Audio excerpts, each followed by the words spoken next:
Hello and welcome to this video on Beliefs in Society, Secularization 02, Arguments Against. In response to the secularization thesis, it is clear that religion still dominates a number of societies around the world, whether we're thinking about Saudi Arabia or perhaps Iran. In these countries, the law is rooted in religious doctrine, and special police are used to ensure conformity to it by the citizens of those societies. Religious belief and practice remain high in many countries around the world, and in fact are growing in others. So we could look at the United States, or we perhaps could look at parts of South America, or parts of Asia, or even Africa to see where this might be going on. Various forms of Christian practice are also very popular in the United Kingdom, or they remain strong.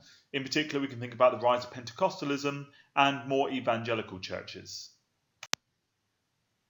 Grace Davie, a postmodernist, did some research to identify arguments against the secularization thesis, and she posits the concept of believing without belonging. She argues that today in the postmodern world, religion has become more privatized. It's something we do as an individual rather than perhaps collectively. Church attendance in the past was respectable in society and expected, but not necessarily desirable. In fact, many people simply saw it as an obligation or perhaps even part of their job. Church attendance now is a personal choice, and more often than not, people are now worshipping at home, hence the decline in attendance or the consumption of religion. Davie posits the concept of vicarious religion to help explain how people are practicing their religion today. Now, to do something vicariously is to do something via someone else or via a proxy. So today we see a small number of professional clergy existing in a church, or a religious leader within an organisation who practice on behalf of a largely absent congregation of believers. So people may be believing in a particular doctrine of a particular church, but may not necessarily feel they need to attend. They're just happy to know that someone is practicing the rituals almost on their behalf. Instead, people engage in religion simply for the rites of passage within one's life, such as baptism or marriage or funerals. People, therefore, are still interested in faith and the supernatural, but are present only in times of need, such as those rites of passage. Today, national churches like the Church of England here in the United Kingdom are much like the NHS, a public service people turn to in times of need. And we saw this, for example, after the death of Princess Diana, where there was a big outpouring of grief within society and people turned to religion, or turned to the Church of England in particular, to go sign books of condolence and to support one another in this sort of time of national tragedy. However, modernity does not affect all nations in the same way, and Davie likes to do a bit of comparison here between the US and the UK. So what we see really is multiple modernities and multiple responses to secularization. It's not all one speed, it's happening in different ways in different societies around the world. There are, however, of course, criticisms of the work of Davie. Boas and Crockett argue that evidence such as the British Social Attitude Survey tends to suggest that both church attendance and belief in God are declining, which goes against what Davie is arguing. Bruce says that arguably declining attendance is proof of a loss of strength of belief, and that if belief was stronger, attendance would be more important and therefore higher. And there's probably something in this. If you are a true believer of any particular faith, nothing's really going to stop you from turning up to those religious ceremonies because you see it as one of the articles of your faith. The fact that people don't want to turn up may sort of suggest that what Bruce is saying is in fact correct. So when people no longer believe, they no longer wish to belong, and so their involvement diminishes. Carrying on with this theme of postmodernism and secularization, postmodernists argued that the decline of traditional churches does not spell the end of religion in general. In their place, many new religious movements, or NRMs, are now springing up that the religious consumer, the average person, can sample or taste, and from which they can construct their own identity. In this view, religion and spirituality are not disappearing, they are evolving, they're changing, taking on new forms that fit the consumerist nature of a postmodern society. Because today we are what we consume, and so if we're being picky about what we consume in terms of religion, it's because we see religion as part of our identity, and we're happy to change our identity as our needs so desire.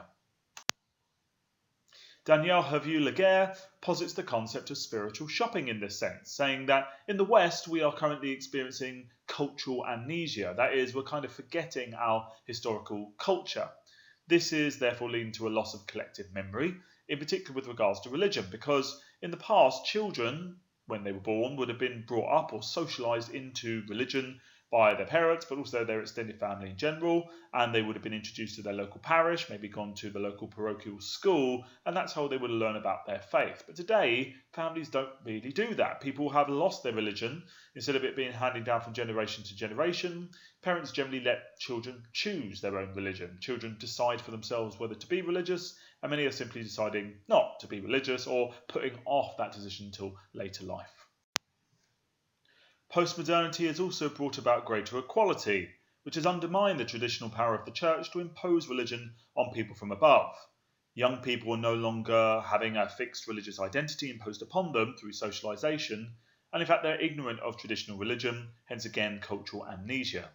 People now feel they have a choice as consumers of religion. It is now individualized and has become based on do-it-yourself beliefs which fit in with individuals' own interests and aspirations, so you only engage in religion in the way that you want to.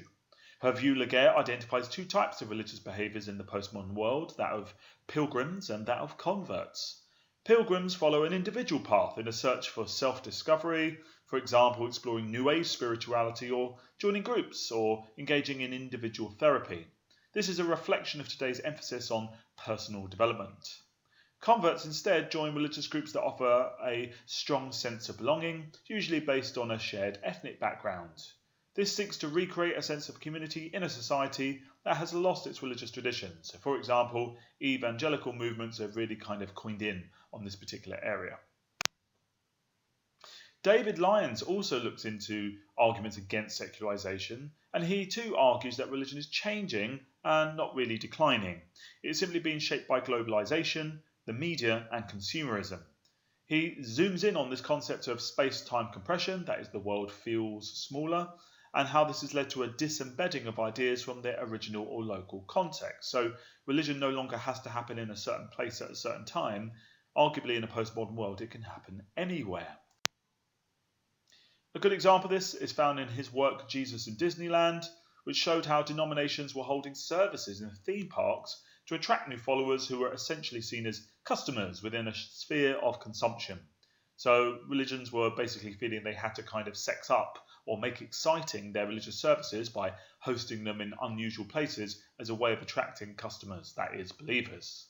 According to Lyons, spiritual shoppers are buying into religious experiences that attract them, which has brought back an element of magic to the experience that was supposedly lost after the Enlightenment. I mean, who wouldn't want to have Mass in the magical kingdom in Disneyland? As a result of this, religion is now becoming de-institutionalized. It no longer has to happen in a particular place with particular people involved. It has become far more loose and disembedded. Its signs, symbols and images are increasingly detached from their original sites and projected into other places. For example, through television, so obviously we have things like the God Channel, which is easily accessible, and the internet. There's a whole range of religious websites where you can attend Mass online or engage in some sort of ritual or even magical spell online, perhaps via Instagram. A good example of this could be general televangelism, again via the God Channel, but almost all major religions now have their own type of religious programming or even own their own religious TV station. For Lyons, postmodern society also involves the growth of consumerism. We construct our identities around what we consume, and so we are no longer loyal customers of faith in the way we were in the past. Instead, we like to pick and mix or decide for ourselves what types of bits of religion we like and put it all together to form our own religion so it suits our needs at any one given time. Religion has moved to the sphere of consumerism, and we are not afraid to shop around, perhaps even going to different churches for different needs. This has led to a loss of meta-narratives, or at least goes hand in hand with the decline of meta-narratives in the postmodern world, where claims to absolute truth are eroded by accessing competing visions. So we live in a world where there's lots of religious diversity, lots of different versions of the truth, and as a result of that, no one really buys into a single meta-narrative or monopoly of truth. They shop around and may even go to different places simultaneously in order to get their religious fix. This has led to what Lyons calls the re-enchantment of the world. In many ways, this is a response to the work of Weber's Secularization thesis, who talked about the disenchantment of the world following the Protestant Reformation. What Lyons predicts is a new period of increased religiosity and this period will be characterized by a belief in non-conventional ideas and concepts. So people aren't going to go back to traditional churches, instead they're going to pursue new religious movements and the New Age. Healers and others also argue that there has been a spiritual revolution and a growing involvement in the holistic milieu, a kind of holistic or wider, broad body of religious ideas. For example, in the growth of the New Age and the new religious movements and cults such as Scientology, we can see the rise of this holistic milieu. They claim that while there might be secularization in relation to traditional religions, there has been a process of re-sacralization, or sacredness coming back. That is a renewal and continued vitality of religious beliefs. In this sense, religious belief is not disappearing, but once again being reorientated or simply changing and evolving. In contrast to the theories of secularization put forward previously by Wilson and Hadaway in Secularization 01, Norris and Inglehart believe that Americans are more likely to be religious than European nations such as the United Kingdom. So here we're looking at religious belief in the USA and the argument that in fact it might be growing. They suggest that this is because Americans have less support from a welfare state and lack access to effective free healthcare. Therefore, those who are less fortunate may feel less secure in their chances for survival and so turn to religion as an alternative security source. This lack of security is linked also to the vast inequalities in America, the fact that the rich are getting richer and the poor are getting poorer. Norris and Inglehart named this theory existential security theory. Existential security is the feeling that survival is secure enough that it can be taken for granted. Religion meets the need of this security, and it operates differently in different societies. So in poorer society, where there's lots of life-threatening risks such as famine, disease and environmental disaster, there tends to be low levels of security and therefore high levels of religiosity.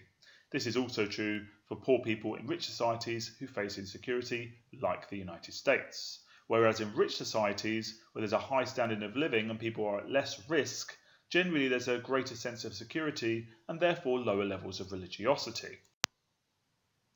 The demand for religion is not consistent but varies therefore between and within countries. With global population growth, this has undermined the trend towards secularization because as rich countries become more secular, poor countries are becoming more religious. In terms of a comparison then, in Western Europe the trend is towards secularization because these societies are among the most equal and secure in the world, with well-developed welfare states offering comprehensive care. This reduces poverty and makes those at the bottom feel more secure, hence lower religiosity. In the United States, we see a more religious society simply because they are more unequal, with rich people being very rich and the poor being very poor, and there being an inadequate welfare safety net to catch the poor in times of difficulty, and the dog-eat-dog values of American society, meaning that it's very unlikely that the rich are going to aid the poor. This creates high levels of poverty and insecurity, meaning a greater need for religion and religiosity. However, Norris and Inglehart's work only uses quantitative data about income levels. They didn't examine people's own definitions of existential security. What we would need, therefore, is some qualitative research in order to understand this. Also, they only see religion as a negative response to deprivation. In fact, they ignore the positive reasons people have for religious participation and the appeal that some types of religion have even for the wealthy. One final explanation for religious belief in the USA and the way it operates comes from the work of Stark and Bainbridge and their religious market theory. They advocate religious market theory, which is in many ways a similar concept to rational choice theory, that people make decisions based on rational choices and they will opt to do something if it's rational to do so and not do something if it's irrational. They criticise secularization theory for its distorted view of the past and the future. They argue that there was no golden age of faith or religion and that in the future not everyone will be atheist, that secularization isn't absolutely guaranteed. They base religious market theory on two ideas. Firstly, they claim that people are naturally religious and that religion meets people's needs. And they also claim that people make rational choices, as stated previously, based on costs and benefits of religious options. Religion is therefore attractive because it offers supernatural compensators when real rewards are unobtainable. So in daily life, all of us know that immortality, living forever, is unobtainable. But religion compensates for our lack of immortality by offering us immortality after death, which sounds very exciting and desirable, so we may engage in religious activity in order to secure that in our afterlife. Only religion can provide such compensators because only it can promise supernatural rewards. There is no political doctrine or other belief system that can claim to provide, for example, immortality after death. Stark and Bainbridge argue there is a historical cycle of religious decline, revival and renewal, that churches decline, that they leave a gap in the market, and newer sects and cults jump into that gap, and they may themselves grow and go on to become denominations or even churches before they too go through a process of decline. So secularization is not the new normal, it's simply part of a cycle. Stark and Bainbridge look at the role of competition in the United States and how this might explain the growth of religion. Religious market theorists argue that competition leads to improvements in the quality of religious goods on offer. Churches who make their products attractive will succeed in attracting more customers. So essentially this means that every church or denomination or religious institution is competing for customers, and they have to constantly up their offer, just as any business would have to improve their product or the price of the product in order to get more customers. Again, there's a dynamic here of comparing the US with the UK. In the US, we see there's a healthy and competitive religious market, which is privatized. Every single religion is free from state involvement, and they can actively kind of compete with other religions to be kind of the biggest religion. And so religion has thrived. Whereas in the UK, we have the Church of England, which holds the monopoly of religion. It controls, to a certain extent, the way our society operates. And as a result, that lack of choice, at least historically, has led to religious decline. Perhaps as we become more of a multi-faith society, we may see religious growth in the UK. However, Bruce argues statistics show that religious diversity has been accompanied by religious decline in both Europe and the USA. That there has been a misrepresentation of the secularization thesis, that it doesn't claim there was a golden age of religion or that everyone would eventually be atheists, but simply that religion is in long-term decline. Norris and Inglehart showed that high levels of religious participation exist in Catholic countries where the church has a monopoly, for example Ireland, and in countries where there is religious pluralism there are low levels of participation, such as Australia. Beckford argues it is unsociological, that is the arguments that have been put forward here, because it assumes that people are naturally religious and fails to explain why they make the choices they do. This sort of assumption is something which is difficult to falsify and therefore again appears to be unscientific or unsociological. That's it. Thank you very much.